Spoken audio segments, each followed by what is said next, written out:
With unmatched ferocity, Hitler's war machine has launched its blitzkrieg against Western Europe, pushing it to the brink. As we brace for our darkest hour, we must summon our strength to be the bulwark against oppression. Well, it's that time of the year again, Sonny Jims, when we get the latest and greatest Call of Duty game. We all knew that it was coming, and it didn't really surprise anyone that 2017 would again add another title to the series. This time, however, Sledgehammer Games have tried to do something a bit different, sending the franchise back to its roots with Call of Duty World War II. Ask any old school COD fan what they think the best game in the series is, and I think most of them are going to say that either COD 1 or COD 2 are the highlights of the franchise, and personally, COD 2 has always been my favourite.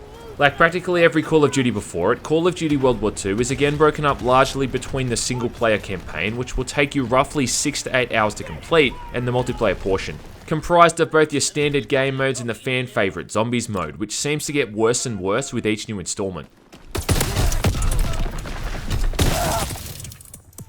So here's the part where I'm supposed to say that the campaign is boring, average, and run-of-the-mill, where it's everything you'd expect in a COD campaign, yada yada yada. And look, honestly, that couldn't be further from the truth, because I think this is one of the better campaigns we've had in the entire franchise. If not simply for the fact that there's a fixed health bar this time instead of regenerating health, meaning you can't just half-arse your way through the whole thing by running around like a jackass and simply taking cover when the screen turns red. The campaign follows along with the protagonist, Private Ronald Red Daniels, along with his buddies in Europe as they take on the Wehrmacht in the final few months of the war. Throughout the game, you'll come to genuinely like and care for certain characters and even empathise with them, and it also helps that a lot of the cinematics are superbly voice acted and written. These squad mates also fill in support roles, able to throw the player ammunition, medkits, grenades, or even call in mortar strikes and point out enemy positions. Compared to the recent Wolfenstein game, which handled the theme of violence like an edgy 14-year-old kid, the violence in Call of Duty World War II is handled much more maturely. When something gory or horrific does happen, it feels more like a realistic and believable byproduct of the situation that you're in. There's never something just horribly shocking for the sake of being shocking. You'll see soldiers roasted alive with flamethrowers, you'll see guys blown to pieces from mortar strikes or lose half their face from a sniper round, but none of it ever feels forced or out of place. And it's used with a level of discretion that means it'll always have an impact. Me out of there! Clear the tank! Otherwise, the campaign plays out in a pretty stock standard formula. You'll be moving from mission to mission, shooting enemies and changing weapons on the fly, whilst taking on the various objectives the game throws at you. As you'd expect for a COD game, there can be a shift between characters at times to mix things up a bit. At one point you'll be controlling a Sherman tank for instance, and later on a P-47 Thunderbolt, taking place in a large-scale dogfight.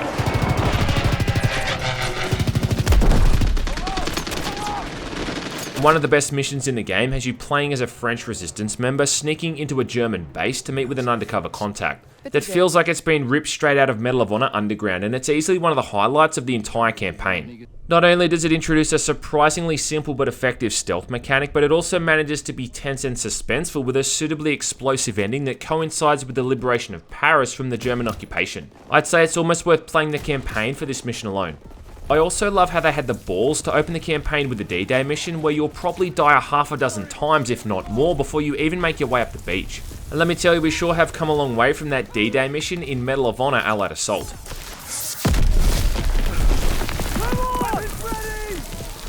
Now, I can't decide if this is a good looking game or not. I mean, there's almost a sense of photorealism from the character models and the environments, and the facial animations kind of transcend Uncanny Valley and look downright true to life. But then there's this really weird blurry filter that they've used, which I think is supposed to make the engine look cinematic or something, but all it really does is make the world look like it's been smeared with Vaseline. The last few Call of Duties have always had this issue with the overall image clarity, which is a shame because the core of the engine looks really solid. It's just a shame the whole thing looks like it's been rendered through the bottom of a Coke bottle.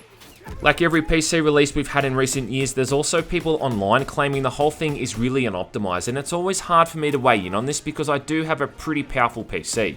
I will just say though that on my PC, the frame rate was steady most of the time, maxed out.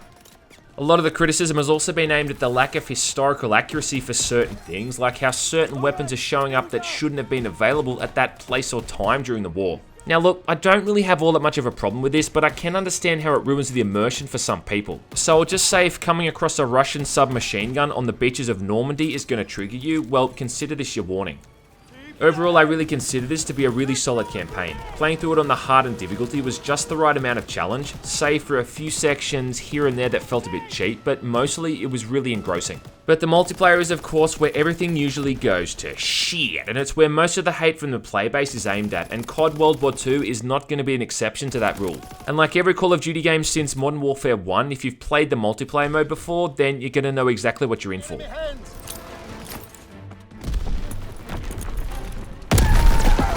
How this one differs though is simple enough to explain. The way this works is that it's again your standard game modes like Team Deathmatch, Domination, and Kill Confirmed. But now you're able to choose from 5 divisions to join, with each division having a specialty with a certain weapon type. So the Airborne favour submachine guns, the Expeditionary favour shotguns, the Infantry are all about rifles, the Armour Division is about LMGs, and the Mountain Division is all for sniper rifles. Now, of course, you can still freely use other weapon groups with any division, it's just you get advantages to using a division's preferred weapon group, like a suppressor for the SMGs for the Airborne, or devastating incendiary rounds for a shotgun when playing as the Expeditionary Division.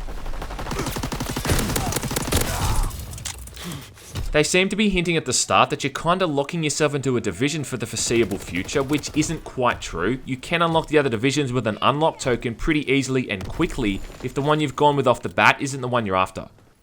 Otherwise, this is all mostly par for the course. Run around large open maps, shoot people in the back, all that kind of thing. Along the way, you're not only leveling up yourself, but also leveling a weapon up individually, which unlocks new attachments, as well as leveling up each division, which then grants new benefits with each level as well. Now again, the multiplayer mode has gotten a lot of flack for its historical inaccuracies, most notably the inclusion of being able to play as female soldiers on both sides, which is about as historically inaccurate as you could possibly get.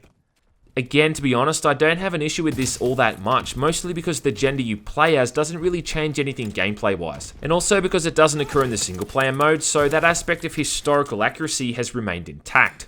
Now, I can understand how adding in female soldiers might be offensive to certain people, but I can also understand that it's been added in to be all-inclusive. And at a time in the world where developers are damned if they do and damned if they don't, I think they made the most logical decision.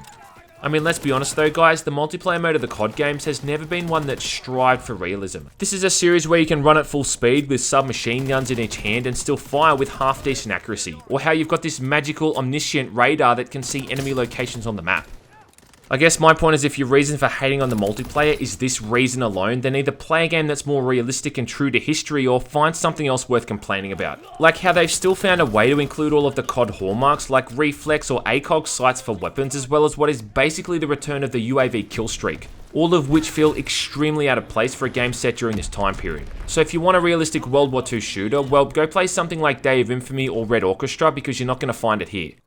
I do still find it really annoying though how you're always fighting an uphill battle when you first get into the multiplayer mode, because you're pretty much always up against someone who's got better gear than you. And if you're using the starting weapons, regardless of the division you're playing as, you're generally going to lose to someone with, an STG-44 that's got all the best possible attachments, gun on gun at least.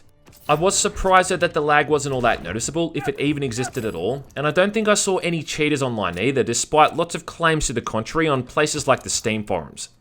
I mean, I can make the standard complaints though, like the lack of server browsing, bad spawns, and maps that seem to facilitate camping and sniping, not to mention those utterly irritating random grenade kills that happen far too often.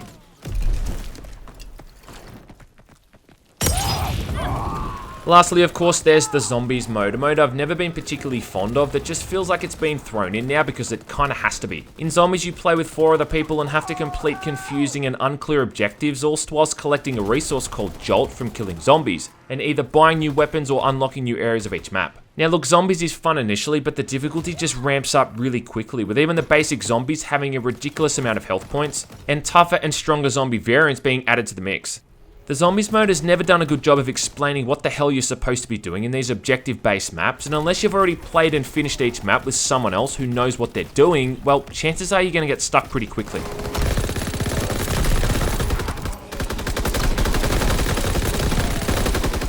It's always easy to say that the latest Call of Duty sucks these days and get on with it, but truth be told, this one ain't all that bad. People who want to pick it up for the multiplayer will probably have already done that and sunk their teeth into it. But if you've been looking for a return to form to the single player side of things, well, this actually does a pretty decent job at it. A lot of the negativity towards this game, as far as I can tell, is aimed more at the multiplayer side of things, The campaign feels remarkably honed, and considering this is a franchise that was born out of trying to create a single player experience above all else, that, as far as I'm concerned, is nothing but a good thing. It's not worth paying full price for if you're not going to dip your toes in the multiplayer side of things, but there is a genuinely good campaign here that I think is worth checking out for jaded, old school fans of the series.